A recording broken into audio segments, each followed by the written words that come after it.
ಇಚ್ಛೆಯ ಕೆಲಸಕ್ಕಾಗಿ ಪಟ್ಟು ಹಿಡಿದ್ಲು. ಲೈನ್ಮನ್ ಅಲ್ಲ, ಲೈನ್ ವುಮನ್ ಶಿರೀಷಾ ಸಾಧನೆ. ಟೋಲ್ಗಳನ್ನ ಜೇಬಿಗೆ ಸಿಕ್ಕಿಸಿಕೊಂಡು ವಿದ್ಯುತ್ ಕಂಬಕ್ಕೆ ಸರಸರನೆ ಏರಿ ತಂತಿ ಸರಿಪಡಿಸಿ ಅದೇ ವೇಗದಲ್ಲಿ ಕೆಳಗಿಳಿಯುವ ಲೈನ್ಮನ್ಗಳನ್ನ ನೋಡುತ್ತಿರ್ತೀವಿ. ಇದೇ ಕೆಲಸವನ್ನ ಹೆಣ್ಣೊಬ್ಬಳು ಮಾಡಲು ಸಾಧ್ಯವೇ? ತಕ್ಷಣಕ್ಕೆ ಈ ಪ್ರಶ್ನೆಗೆ ಉತ್ತರ ಸಿಗೋದಿಲ್ಲ. ಊಹೆಯೂ ಮಾಡಿರದ ಜನ ಅದರ ಗೋಜಿಗೆ ಹೋಗಿರದ ವಿಷಯವಿದು. ಆದ್ರೆ ಪ್ರತಿ ಕ್ಷೇತ್ರದಲ್ಲಿಯೂ ಉದ್ಯೋಗದಲ್ಲಿ ಸಮಾನತೆ ಬೇಕೆಂಬ ಹಠ, ಸಾಧಿಸಲೇಬೇಕೆಂಬ ಛಲ ತೆಲಂಗಾಣದ ಯುವತಿಯೊಬ್ಬಳನ್ನ ಏರಿಸಿದ್ದು ವಿದ್ಯುತ್ ಕಂಬಕ್ಕಷ್ಟೇ ಅಲ್ಲ, ಕೀರ್ತಿಯ ಉತ್ತಂಗಕ್ಕೂ ಏರಿಸಿದೆ. ಹೌದು, ತೆಲಂಗಾಣದ ಸಿದ್ದಿಪೇಟೆ ಜಿಲ್ಲೆಯ ಕುಗ್ರಾಮದ ಶಿರೀಷಾ ಎಂಬ ಯುವತಿಯ ಯಶೋಗಾಥೆ ಬೆರಗು ಮೂಡಿಸುವಂತಿದೆ. ಬಡ ಕೂಲಿ ಕಾರ್ಮಿಕ ಕುಟುಂಬದಲ್ಲಿ ಜನಿಸಿದ ಶಿರೀಷಾ ಸಾಧನೆ ಎಲ್ಲ ಮಹಿಳೆಯರಿಗೂ ಸ್ಫೂರ್ತಿ. ಬಾಲ್ಯದಿಂದಲೇ ಸರ್ಕಾರಿ ಕೆಲಸಕ್ಕೆ ಸೇರಬೇಕೆಂಬ ಬಯಕೆ ಶಿರೀಷಳದ್ದಾಗಿತ್ತು.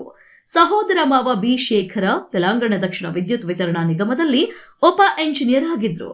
ಶಿರೀಷಾಗೂ ಈ ಕ್ಷೇತ್ರದಲ್ಲಿ ಆಸಕ್ತಿ ಮೂಡಿತು. ತಮ್ಮ ಕನಸನ್ನ ಮಾವನ ಬಳಿ ಹೇಳಿಕೊಂಡ್ರು.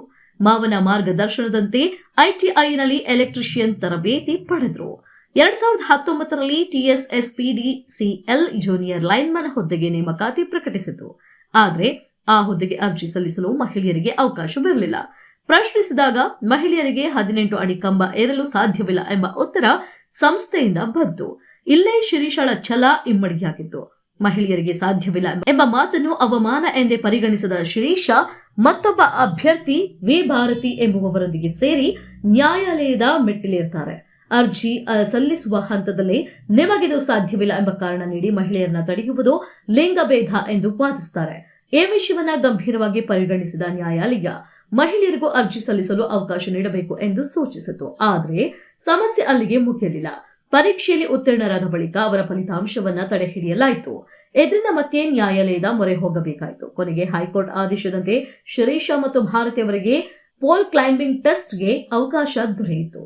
ಅಚ್ಚರಿಗೊಳಿಸಿದ ಪೋಲ್ ಕ್ಲೈಂಬಿಂಗ್ ಜೂನಿಯರ್ ಲೈನ್ಮನ್ ಹುದ್ದೆಗೆ ಆಯ್ಕೆಯಾಗಬೇಕಾದ್ರೆ ಅಭ್ಯರ್ಥಿಗಳು ವಿದ್ಯುತ್ ಕಂಬವನ್ನ ನಿರ್ದಿಷ್ಟ ಸಮಯದಲ್ಲಿ ಏರಿ ಇಳಿಯಬೇಕು. ಈ ಪರೀಕ್ಷೆಯನ್ನೇ ಮಹಿಳೆಯರು ಪಾಸ್ ಆಗಲಾರರು ಎಂಬ ಹಲವರು ಭಾವಿಸಿದ್ರು. ಆದ್ರೆ ಹಠವಾದಿ ಶಿರೀಷಾ ಈ ಪರೀಕ್ಷೆಯಲ್ಲೂ ಪಾಸ್ ಆಗಬೇಕು ಎಂದು ಪಣ ತೊಟ್ಟಿದ್ರು. ಈಗ ಉದ್ಯೋಗ ಪಡೆಯುವುದೊಂದೇ ಆಗಿರಲಿಲ್ಲ ಆಕೆಯ ಗುರಿ. ಈ ಕೆಲಸಕ್ಕೆ ಮಹಿಳೆಯರು ಅರ್ಹರು ಎಂಬುದನ್ನ ಪುರುಷ ಪ್ರಧಾನ ಸಮಾಜದ ಮುಂದೆ ಸಾಬೀತುಪಡಿಸಬೇಕಿತ್ತು. ಅದರಂತೆ ತಮ್ಮ ಮಾವನ ಮಾರ್ಗದರ್ಶನದಲ್ಲಿ ಪ್ರತಿದಿನ ಕಂಬ ಏರುವುದನ್ನ ಅಭ್ಯಾಸ ಮಾಡ್ತಾರೆ. ಪರೀಕ್ಷೆ ಹತ್ತಿರ ಬರ್ತಿದ್ದಂತೆ ಸಲೀಸಾಗಿ ಕಂಬ ಏರುವುದನ್ನ ಶಿರೀಷಾ ಕಲಿಯುತ್ತಾರೆ. ಪರೀಕ್ಷೆ ದಿನ ಅವರು 1 ನಿಮಿಷಕ್ಕಿಂತ ಕಡಿಮೆ ಸಮಯದಲ್ಲಿ ಕಂಬ ಏರಿ ಇಳಿದು ಪರೀಕ್ಷೆಯಲ್ಲಿ ಪಾಸ್ ಆಗ್ತಾರೆ. 2022ರಲ್ಲಿ ಜೂನಿಯರ್ ಲೈನ್ಮನ್ ಆಗಿ ನೇಮಕಗೊಂಡ ಶಿರೀಷಾ ತೆಲಂಗಾಣ ವಿದ್ಯುತ್ ವಿತರಣಾ ಸಂಸ್ಥೆಯ ಮೊದಲ ಮಹಿಳಾ ಲೈನ್ಮನ್ ಆಗಿ ಇತಿಹಾಸ ನಿರ್ಮಿಸುತ್ತಾರೆ. ಈ ಘಟನೆಯ ಬಳಿಕ ತೆಲಂಗಾಣದಲ್ಲಿ ಮಹಿಳೆಯರಿಗೆ ಲೈನ್ಮನ್ ಹುದ್ದೆಗಳ ಬಾಗಿಲು ತೆರೆಯಿತು. ಹಿಂದೆ ಪುರುಷರಿಗೆ ಮೀಸಲಾಗಿದ್ದ ಉದ್ಯೋಗದಲ್ಲಿ ಮಹಿಳೆಯರಿಗೂ ಅವಕಾಶ ಪಡೆಯಲು ದಾರಿ ನಿರ್ಮಾಣವಾಯಿತು. ಶಿರೀಷಾರ ಸಾಧನೆ ಆಕೆಗೆ ಉದ್ಯೋಗ ನೀಡಿತು. ಸಮಾಜಕ್ಕೆ ಉದ್ಯೋಗದ ಅರ್ಹತೆಯನ್ನ ಲಿಂಗದ ಆಧಾರದ ಮೇಲೆ ನಿರ್ಧರಿಸಬಾರದು. ಕಾನೂನು ಹೋರಾಟದ ಮೂಲಕ ವ್ಯವಸ್ಥೆಯಲ್ಲಿರುವ ಅನ್ಯಾಯವನ್ನ ಬದಲಾಯಿಸಬಹುದು. ಗ್ರಾಮೀಣ ಹಿನ್ನೆಲೆಯ ಸಾಮಾನ್ಯ ಯುವತಿಯರು ದೇಶದ ಸಾಮಾಜಿಕ ಇತಿಹಾಸವನ್ನು ಬದಲಾಯಿಸಬಹುದು ಎಂಬ 3 ಸಂದೇಶಗಳನ್ನ ನೀಡಿದ್ರು. ಉದ್ಯೋಗ ಕ್ಷೇತ್ರದಲ್ಲಿ ಸಿದ್ಧ ಮಾದರಿಗಳನ್ನ ಒಡೆದು ಕಟ್ಟುವ ಕ್ರಿಯೆ ಹೊಸ ಭರವಸೆ, ಅವಕಾಶ, ಆಶಾವಾದವನ್ನ ಹೇಗೆ ಸೃಷ್ಟಿಸಬಲ್ಲದು ಎಂಬುದಕ್ಕೆ ಶಿರೀಷಾ ಯಶಸ್ಸಿನ ಪಯಣವೇ ತಾಜಾ ಉದಾಹರಣೆ.